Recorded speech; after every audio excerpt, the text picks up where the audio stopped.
Hezbollah chief Hasan Nasrallah को air strike में मार गिराने के बाद भी इजराइल शांत नहीं बैठा है। पूरे मिडिल ईस्ट में इजराइल चारों ओर तबाही मचा रहा है।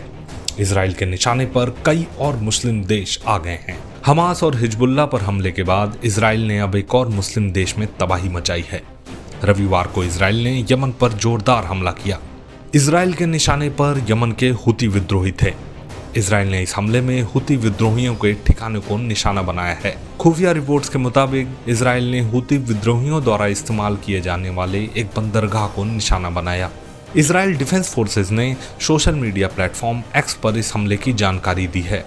इजराइल डिफेंस फोर्स ने बताया कि हाल ही में हुती विद्रोहियों ने इजराइल पर हमला किया था। ये कार्रवाई उसी हमले के खिलाफ इजराइल ने की है। इस हमले में कई बंदरगाहों को निशाना बनाया गया। इन बंदरगाहों का उपयोग हुती सैन्य आपूर्ति और तेल के अलावा ईरानी हथियारों को क्षेत्र में ट्रांसफर करने के लिए किया जाता था। इस हमले से यमन के कई टैंकरों में भीषण आग लग चुकी है। बता दें कि इजराइल इस समय 4 मोर्चों पर जंग लड़ रहा है। इजराइल एक साथ ईरान, हिजबुल्लाह, हमास और यमन के हुती विद्रोहियों पर हमले कर रहा है। इजरायली सेना ने जानकारी देते हुए बताया कि एयरफोर्स के लड़ाकू विमानों ने यमन के बंदरगाह शहर होते ईदाह में हुती विद्रोहियों के ठिकानों पर दर्जनों हमले किए हैं। इस हमले में इजराइल ने F-15 लड़ाकू विमानों का इस्तेमाल किया है। इजरायली मीडिया के मुताबिक यमन में हुतियों पर ये अब तक का सबसे बड़ा हमला है। इजराइल ने यमन के हुती विद्रोहियों पर यह हमला करके साफ कर दिया है कि इजराइल अब चुप नहीं बैठने वाला है। हुती हमले के बाद इजराइल ने ईरान को भी चेतावनी दी है। इजराइल ने कहा है कि ये कोई संदेश नहीं है बल्कि सीधा एक्शन लिया गया है। इजराइल जानता है कि उसे आगे और कैसे हमला करना है। अपने दुश्मन देशों को धमकी देते हुए ये भी कहा कि जो भी इजराइल को धमकी देगा उसका हाल यही होगा। इस बीच इजराइल के हमलों को लेकर रक्षा विशेषज्ञ क्या बोल रहे हैं, सुनिए। पलटवार में जो हिजबुल्लाह ने भी पिछले कई दिनों से जब भी उन पे एयर अटैक होता था अगले दिन वो रॉकेटों से हमला करते थे। उम्मीद तो ये थी कि उनके पास 1,50,000 से ज़्यादा रॉकेट और मिसाइल हैं और वो ताबड़तोड़ हमले करेंगे, 1500 रॉकेट प्रतिदिन फायर करेंगे, लेकिन 200-300 रॉकेट ही फायर किए गए। तो इसकी क्या वजह हो सकती है?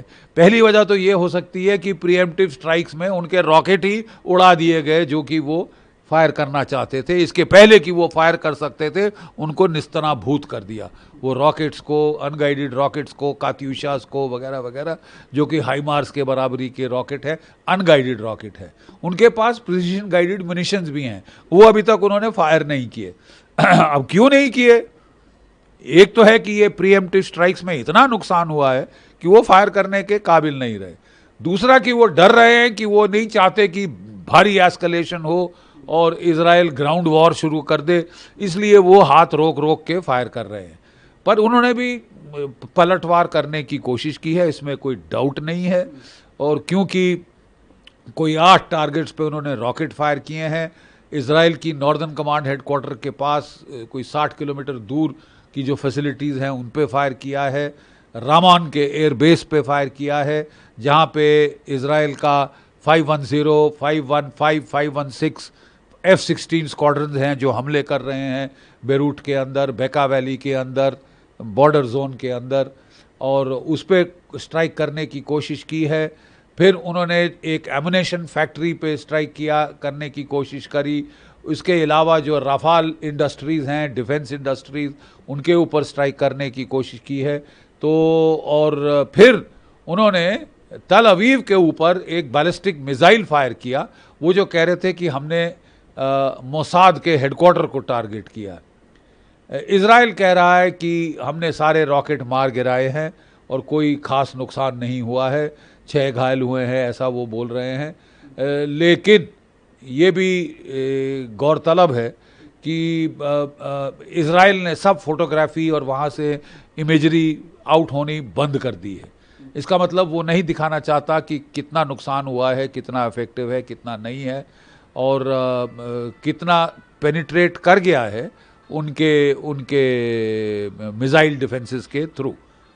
अरे यार, इसको कितना लीक हो गया है मिसाइल डिफेंसेस के थ्रू, आयरन डोम के थ्रू, वो दुनिया को दिखाना नहीं चाहते।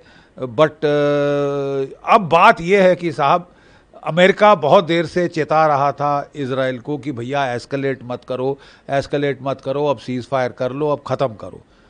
इजराइल ने कहा कि साहब ये जो फायरिंग की है हिजबुल्लाह ने, इससे हमारे 60 से 70 हज़ार नागरिक हमको इवैक्यूएट करने पड़े हैं नॉर्दर्न इजराइल से, और उसके चलते साहब जो हमारी इंडस्ट्रीज़ हैं वो बंद हो गए हैं, वो बेचारे घर से बेघर हो गए हैं, और हम बर्दाश्त नहीं कर सकते। हमको ऐसी कंडीशंस क्रिएट करनी पड़े कि हमारे रेफ्यूजी जो हैं 70 हज़ार के करीब, वो वापस नॉर्दर्न इजराइल जा सके। हमको बर्दाश्त नहीं है कि कोई देश हम पे धड़ाधड़ रॉकेट फायर किए जा रहा है पिछले 1 साल से, और हम हाथ पे हाथ धरे बैठे हैं। इजराइल की स्ट्रेटजी हमेशा रही है कि जब 2, 3, 4 देश या दुश्मन उस पर मिलकर वार करते हैं तो वो चुन चुन के मारता है। पहले स्ट्रांगेस्ट को जो है इमीडिएट थ्रेट को न्यूट्रलाइज करता है, फिर अगली थ्रेट, फिर अगली थ्रेट, इस तरह करके वो चुन चुन के मारता है। तो उसने अब हमास को न्यूट्रलाइज करके वो हिजबुल्लाह पे टूट पड़ा है हाथ धो के। अमेरिकी परेशान हो रहे हैं क्योंकि वो वरिड हैं कि उनकी इलेक्शन के पहले एकदम एस्केलेशन ना हो जाए। तो उन्होंने बहुत मना करने की कोशिश करी, लेकिन इजराइल ने एक नहीं सुनी है। और फिर वो जैसे कि वो करते हैं, वो चह करते हैं, लेकिन उसके बाद उनके मतलब नेल्सन आई टर्न कर लेते हैं, ठीक है जो करना है करो। और वो अब इजराइल को कह रहे हैं भैया जो भी करना है जल्द से जल्द कर लो, क्योंकि हमारे जो एयरक्राफ्ट कैरियर बैटल ग्रुप्स हैं वो कितने महीनों से लगे हुए हैं वहाँ, उनको भी रीसप्लाई करना है, खाना पानी, एमुनेशन वगैरह, वाटर उसमें करना है, क्रूज को ब्रेक देनी है। तो जो कुछ करना है आप जल्दी करिए। इजराइल जो इस समय कर रहा है हिजबुल्लाह के साथ, ये क्लियर कट है, जैसे सिर को धड़ से अलग कर रहा है। हिजबुल्लाह की लीडरशिप को टारगेट कर रहा है वो। अभी नसरल्लाह के मारने से पहले उसने करीब 3 या 4 टॉप हिजबुल्लाह कमांडर्स को मार दिया था। उनकी एयर फोर्स जो भी कहते हैं उसका हेड, उनकी लॉजिस्टिक्स का हेड, 3-4 वो मार दिए थे। अब नसरल्लाह को मार दिया जो कि नर्व सेंटर है, फाउंटेन हेड है हिजबुल्लाह का, वो गया। आज अभी एक इंटेलिजेंस का जो चीफ है उसको मार दिया। तो आप समझ सकते हैं कि हिजबुल्लाह के जितने सीनियर कमांडर्स हैं वो सारे माने जा रहे हैं। तो लीडरशिप तो गायब हो गई, 1। सेकेंडली, इजराइल ने इनका सारा कम्युनिकेशन, कोऑर्डिनेशन, कंट्रोल को डिसरप्ट कर दिया है, बर्बाद कर दिया है, वो पेजर अटैक्स और वॉकी टॉकीज से। तो अब जो हिजबुल्लाह है, जो इसके फाइटर है, वो जैसे कहते हैं ना चिकन विदाउट अ हेड, दौड़ रहे हैं इधर उधर, उन्हें पता नहीं वो कैसे कोऑर्डिनेट करें।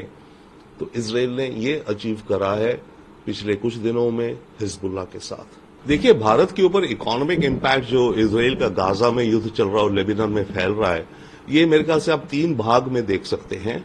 सबसे पहला भाग जो है वो तो ये है कि हमारे इंडियन एनआरआई डायस्पोरा बहुत बड़ी तादाद में इन कंट्रीज में काम करते हैं।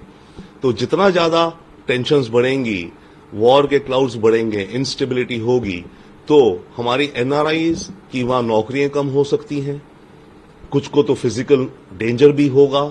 तो इसके चलते जो रेमिटेंसेज हैं गल्फ से और मिडिल ईस्ट से, वो ड्रॉप हो सकती हैं भारत में, 1। दूसरा नुकसान इकोनॉमिक रूप से जो हमें हो रहा है और दुनिया भर को भी इफेक्ट करेगा, वो है क्रूड की कीमत। जब वॉर होती है, इंस्टेबिलिटी होती है, और क्योंकि यही रीजन है जहां से दुनिया भर को तेल जाता है मेजॉरिटी, राइट, तो तेल की कीमतों पे असर पड़ेगा, जो कि हमारा तेल का इंपोर्ट बिल बढ़ा सकता है। थोड़ी सी भी उछाल हुई हमारे को इंपोर्ट बिल बढ़ेगा। तीसरा इंपैक्ट, वो भी अभी भी चल रहा है पर लंबा खिंचेगा, वो ये है कि क्योंकि हुतीज ने रेड सी को ब्लॉक ही कर रखा है, आप मानिए, तो दुनिया भर की जो शिपिंग लाइंस हैं अब वो अवॉइड कर रही हैं सुएज के नाम से आना या जाना। अब अगर यूरोप से कोई शिप माल लेके भारत आती है तो उसको पूरा अफ्रीका घूम के, हॉर्न ऑफ अफ्रीका से घूम के भारत आना होता है। इसमें प्रॉब्लम या नुकसान ये हो जाता है कि टाइम ज्यादा लगता है ट्रांसपोर्ट का, एज वेल एज ट्रांसपोर्ट की कीमत बढ़ जाती है। तो जो हम इंपोर्ट कर रहे हैं उसकी कीमत हमें ज्यादा देनी पड़ती है। सिमिलरली हमारे एक्सपोर्ट्स को भी नुकसान होता है, क्योंकि जो माल हम एक्सपोर्ट करते हैं, अगर मानिए यूरोप को कर रहे हैं, तो फिर उसे सुएज कैनाल से जाएगा नहीं, वो पूरा हॉर्न ऑफ अफ्रीका से घूम के जाएगा, टाइम ज्यादा, पैसा ज्यादा, तो हमारा एक्सपोर्ट महंगा हो जाएगा। तो ये तो तीन ऐसी चीजें हैं जो अभी इमीडिएट में दिखती हैं। Economic impact,